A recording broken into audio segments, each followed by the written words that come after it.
Today's story is about a husband who nearly lost everything. His wife, his kids, his job, and it's simply because he wasn't active in his kid's life and his wife was done with it. She was secretly planning to leave him, divorce him, but he caught wind of this. He was working 60 hours a week, and here's where things get weird. He is the breadwinner. He makes like 70% of their income, but the wife is saying, "You're just gone too much. I don't want you to make that much money. We don't need that much money." But here's where the part gets really twisted. His wife's mother talks to her and says, "Are you out of your mind? You can't run away from a man who's the breadwinner and is paying for everything that you do. That's what a man's supposed to do," is what his mom said. I need to hear your thoughts on this, guys. I have the full story, every single update, and yeah, it's pretty crazy.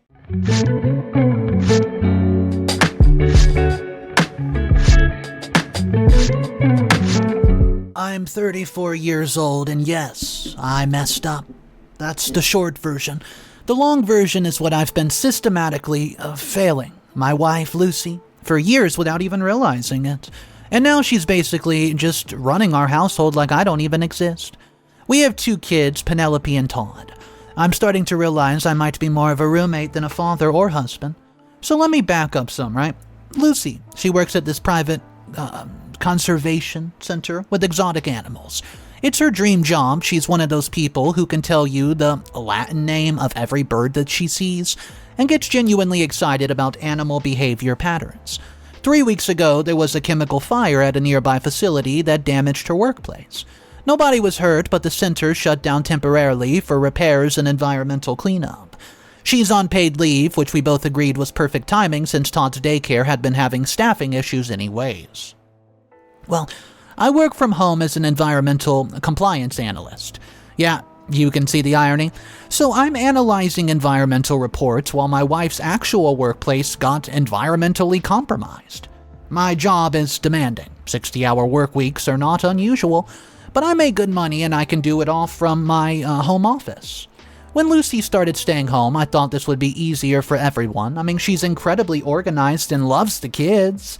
And honestly, I thought that she would enjoy the break from work stress. Gosh, typing that makes me realize how clueless I really was. So, last week, we got hit with this massive snowstorm. Penelope's school called a snow day, and suddenly our house became ground zero for every bored kid in the neighborhood. I'm talking 5 or 6 kids just tracking through our house all day. I could hear the chaos through my office door, kids screaming, Todd having meltdowns about his boots, and Penelope organizing some kind of elaborate craft project that definitely involves glitter. Well, I just stayed in my office. I mean, what was I supposed to do? I had 3 client reports due and a compliance audit to review. And that's what I told myself anyways, and when I finally emerged at 5 p.m., the house was spotless, like cleaner than it had been in weeks, and the driveway was shoveled. The kids were fed and bathed, and Penelope had a bandage on her knee from where she had fallen outside. The kitchen smelled like fresh cookies. Lucy looked absolutely exhausted. Not like regular tired, that bone-deep exhaustion where your body moves on autopilot because stopping is not an option. She asked if she could lie down for like 20 minutes. Just 20 minutes. I made a face. I know I did because I saw her expression change. I mentioned I needed to use the bathroom and that the cookies were still in the oven, and like she was asking permission to abandon her post or something. She lost it. My wife, who has never raised her voice at me in 10 years, calls me an a-hole in front of our kids and stormed upstairs. Todd starts to cry.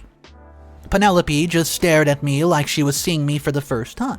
I tried to fix it, told her to rest, that I would handle the bedtime, but she, didn't come back down. She slept in the guest room that night, and the next morning I get this text that said, "I'm disappointed in you.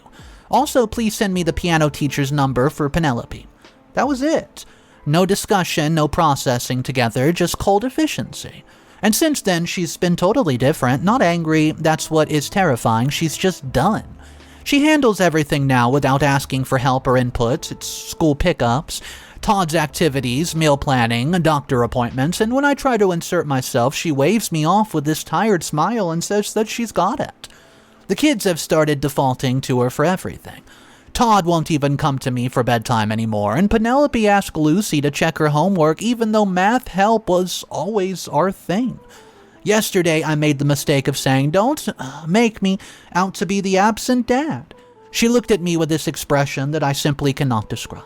Pity, maybe, and said, "If I did not manage you like a third child, you would not see them a quarter as much as you do." I was angry. My pride was hurt, so I said something immediately I regretted. I said, "Okay, well, let's see how long you last without me." She didn't argue. She just said, "Okay," and went back to helping Penelope with her science project about penguins. Of course, Lucy knew everything about penguins. I don't know what to do. Work from home is hard with family. I make 70% of the income. I'm not some deadbeat who goes to bars and ignores his kid. But watching her these past few days, handling everything with this cold competence, I'm starting to realize I have not been a partner. I've been another task on her list. So the worst part is, she seems lighter without me. Like she's relieved to stop pretending I'm helping, so I'm going to stop the post here, but I need to know from you guys, what do I do?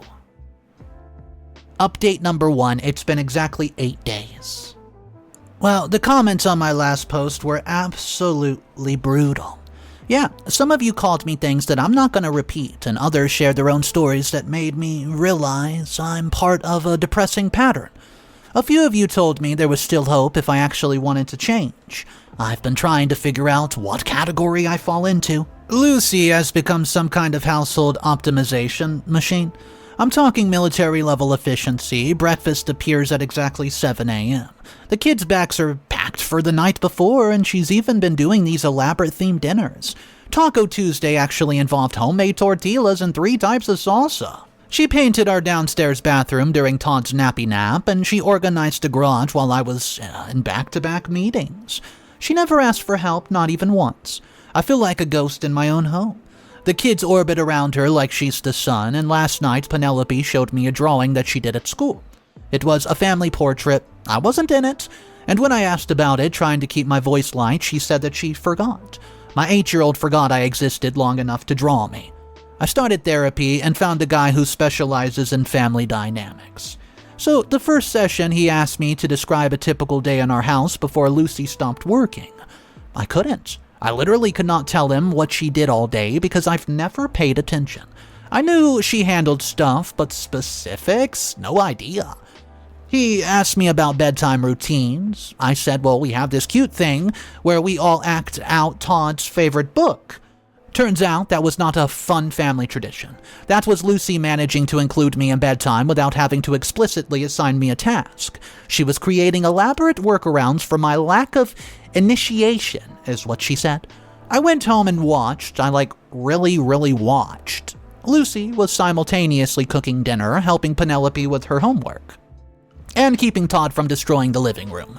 She was having 3 different conversations at 3 different cognitive levels, and she noticed Todd needed a diaper change before he started even fussing.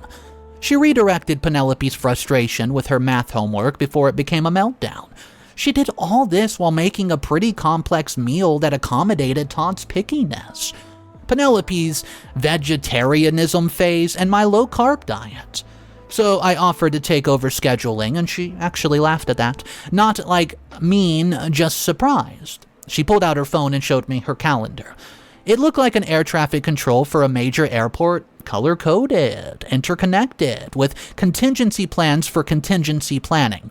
She manages her work schedule and both kids' activities, my work conflicts, extended family obligations, home maintenance even, and somehow tracks everyone's emotional state and energy levels. "You want to take this over?" she said. I said yes, and I meant it. So she forwarded me everything, shared calendars, contacts for teachers, therapists, other parents, babysitters, the pediatrician, dentist, the kids who shovel our driveway, and the woman who cuts Todd's hair because he's scared of the regular barber.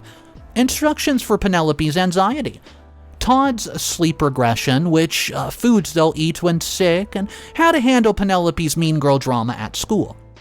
I lasted 3 days. I missed Todd's dentist appointment because I didn't realize the reminder was for the next day, not the same day, and I forgot the daycare was closed for a teacher workday. I sent Penelope to school on a day that they had scheduled virtual learning, and Lucy fixed it all.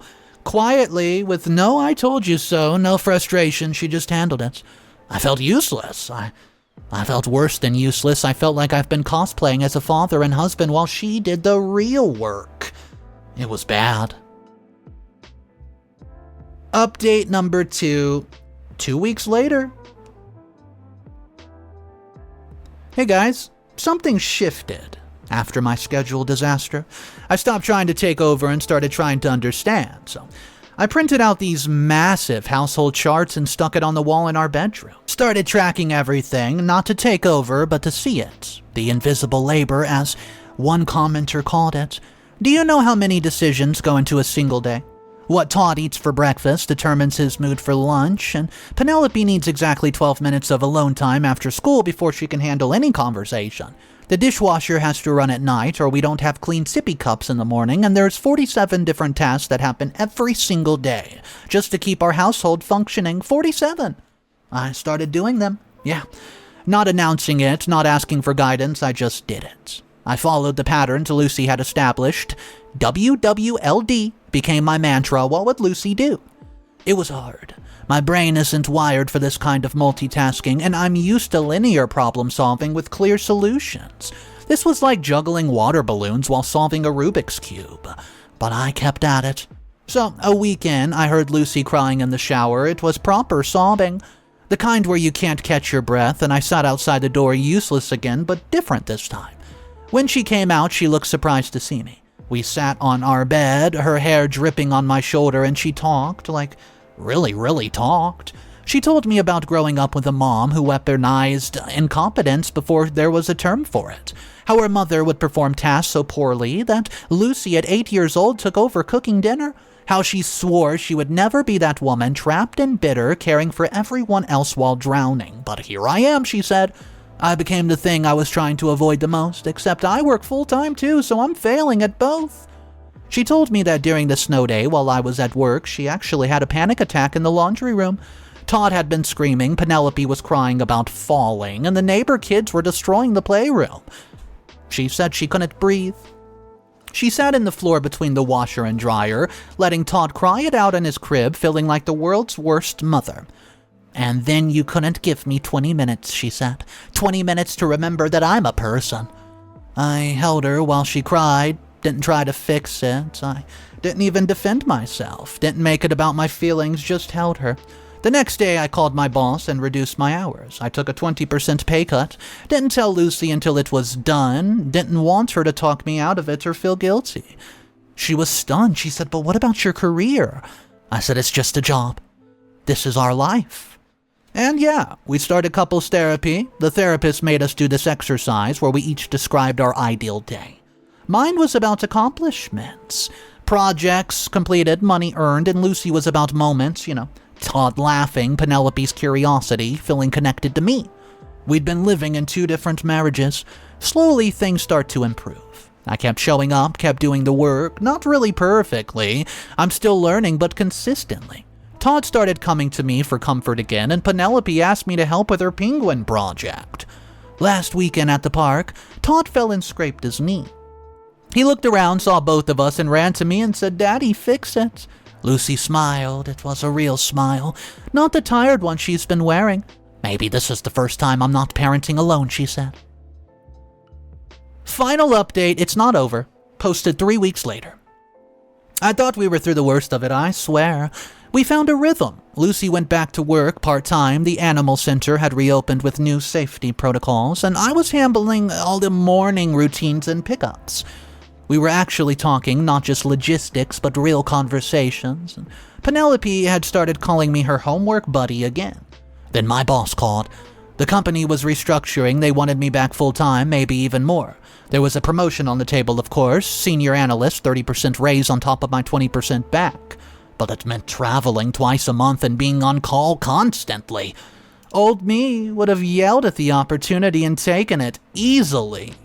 Provider instinct, masculine duty, all that crap I've been raised by. The money would mean we could renovate the kitchen. Lucy has been Pinterest boarding for 3 years.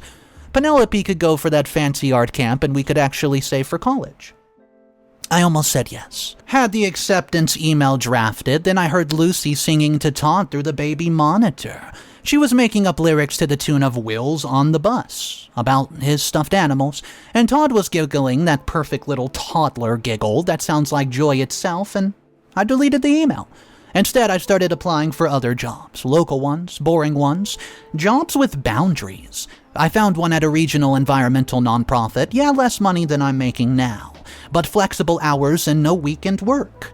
Lucy found the job listing in my browser history. I'm absolutely terrible at covering my tracks, and she confronted me that night after the kids were asleep. "You're looking for a new job? Are you unhappy?" I told her everything, the promotion offer, the pressure, the temptation to go back to our old dynamic where I made money and she made everything else just work. She stared at me for the longest time, then she starts to cry, grateful tears. "No one's ever chosen me.